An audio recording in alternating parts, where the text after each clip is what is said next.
नमस्कार करता हूं और स्वागत करता हूं आप सभी का एनडीटीवी राजस्थान पर। हम देख रहे हैं 10 का दम। तो देखिए, पहली खबर की ओर चलते हैं। राजस्थान की जोधपुर जेल में रेप की सजा काट रहे बाबा आसाराम को 12 साल बाद हाईकोर्ट से बड़ी राहत मिली है।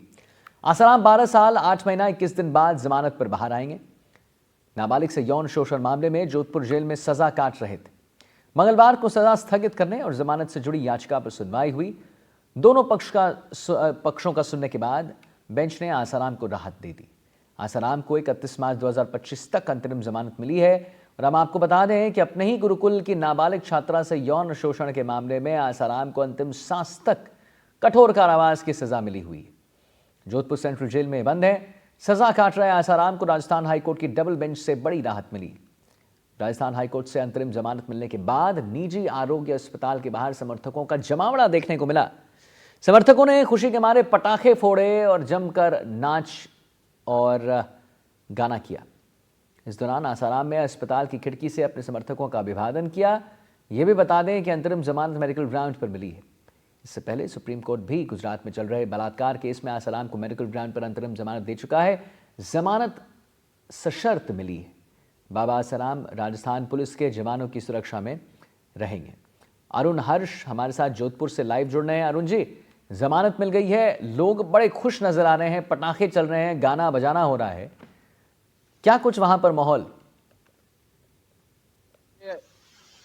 देखिए आदित्य, अगर ये जो पटाखे फोड़ने की बात और जो आतिशबाजी की गई है, इसको लेकर हाईकोर्ट ने पहले से दिशा निर्देश दे रखे थे, लेकिन वक्त है जो मान निर्देश थे और लंबे समय बाद जब आसाराम को अंतरिम जमानत मिली है, अंतरिम जमानत यानी कि मेडिकल ग्राउंड पर जो उन्हें अंतरिम जमानत मिली है, उसके बाद में जब आसाराम, आप देखिए, आरोग्य धाम की खिड़की से बाहर आते हैं और वहाँ भक्तों का अभिवादन करते हैं, आशीर्वाद देते हैं। उसके बाद में जो है, जैसे ही आसाराम अस्पताल से बाहर निकलते हैं, भक्त उन्हें उन्हें पुरानी वेशभूषा में, यानी कि जो पुरानी उनकी पगड़ी होती है, तिलंगी लगी हुई, वो पहनाते हैं, माला पहनाते हैं और फिर उसमें इन्हों बैठाकर उनको लेकर जाते हैं पाल आश्रम में। और जहाँ पर भी आसाराम का पूरा भक्तों ने स्वागत किया था। स्वागत के साथ साथ अगर बात की जाए, रात 11 बजे के करीब जो है आसाराम एकांतवास में चले गए।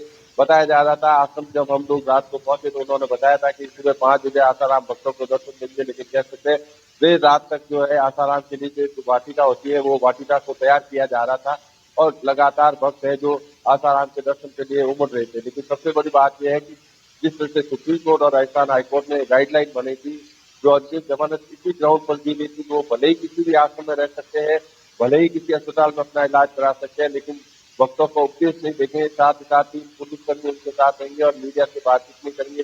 लेकिन भक्त जिस तरह से उनके आ रहे हैं, जैसे ही ये खबर सोशल मीडिया के माध्यम से उनके आश्रम में फैली और आश्रम के सोशल मीडिया हैंडल से जब ये जारी किया गया था, हालांकि इससे पहले आसाराम ने, जब आप देखिए मेडिकल ग्राउंड से अंतिम जमानत देने के जब प्रयास किए जा रहे थे, उस समय तमाम जो मुंबई से लौटते वक्त उन्होंने अपने आश्रम का जो सोशल मीडिया हैंडल से तमाम वो चीज हटाने के लिए कहा था, जिससे उनको अंतिम जमानत मिल जाए। और भक्तों ने वही किया था। जो आसाराम जी का जो ऑफिशियल पेज है, उससे सारे वो दस्तावेज और जो सबूत थे, जी जो इस तरह से आसाराम के अरुण जी, भक्त जरा लाइफ एक में बात उनके साथ बताइए जा कि रहे हैं। ये जैसे 31 मार्च तक अंतरिम जमानत दी गई है, तो और उस बुनियाद पे दी गई है कि इनकी तबीयत ठीक नहीं है, स्वास्थ्य ठीक नहीं है।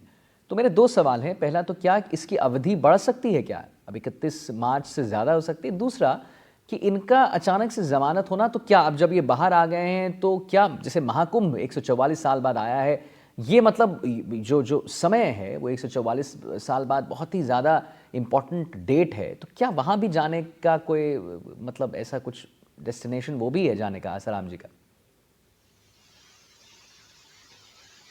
देखिए आदित्य, अभी कुंभ जाने का तो कार्यक्रम नहीं है। हाँ, इलाज करवाने के लिए जरूर उन्हें पैरोल मिली है, या अंतिम जमानत कह सकते हैं, पैरोल और अंतिम जमानत एक से इसलिए कह सकते हैं क्योंकि इनके साथ सुरक्षा गार्ड रहेंगे। और सुरक्षा गार्ड के साथ साथ अगर बात की जाए, अगर ये महाराष्ट्र से जाकर इलाज करवाना चाहे या अपने खुद के आश्रम में करवाना चाहे, जिस तरह से उनके वकीलों ने ये कहा था। लेकिन सबसे बड़ी बात यह है कि जिस तरह से भक्त उमड़ रहे हैं, ये एक बड़ा जो है पुलिस के लिए चिंता का विषय है, क्योंकि देर रात को जिस तरह से पटाखे फोड़े गए, आश्रम को लाइटिंग से सजाया गया और भक्त उमड़ रहे थे, पुलिस वहाँ बिल्कुल निगरानी कर रही थी, लेकिन पुलिस के भी हाथ बंधे हुए थे, क्योंकि जिस तरह से जमानत अंतिम मिलने के बाद में वो आश्रम पहुंचे से पहले हुआ, इसलिए इतनी भीड़ होना लाजमी है।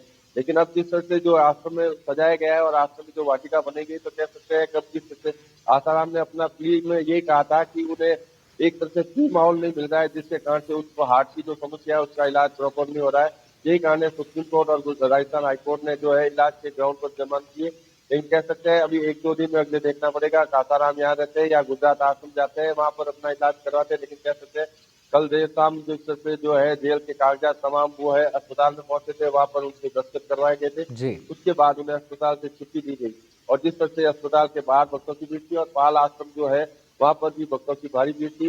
हालांकि पुलिस लगातार नजर बनाए हुए है, लेकिन कह सकते हैं कि भक्तों की भीड़ कई बड़ी समस्या पहले पूर्व जी में कर चुकी है। जिस तरह से पूर्व में जो अगर एक आदित्य बात मैं जोड़ना चाहूंगा, जिस तरह से आसाराम को जब सजा सुनाई गई थी तो उसे ताउम्र जिंदगी भर जेल में रहने के लिए कहा था, लेकिन जिस दरमियान ये केस चल रहा था उस समय कई गवाहों की हत्या भी हुई थी। तो कह सकते हैं कि अब आसाराम अंतिम जेल पर आ रहा है। देखना ये है कि अब इस मामले में आसाराम अपनी तरफ से क्या कदम उठाते हैं, लेकिन अब कह सकते हैं मेडिकल ग्राउंड पर उन्हें अंतिम जमानत मिली हुई है। बहुत बहुत धन्यवाद अरुण जी, महत्वपूर्ण जानकारी देने के लिए, हमारे दर्शकों तक महत्वपूर्ण जानकारी पहुंचाने के लिए। तो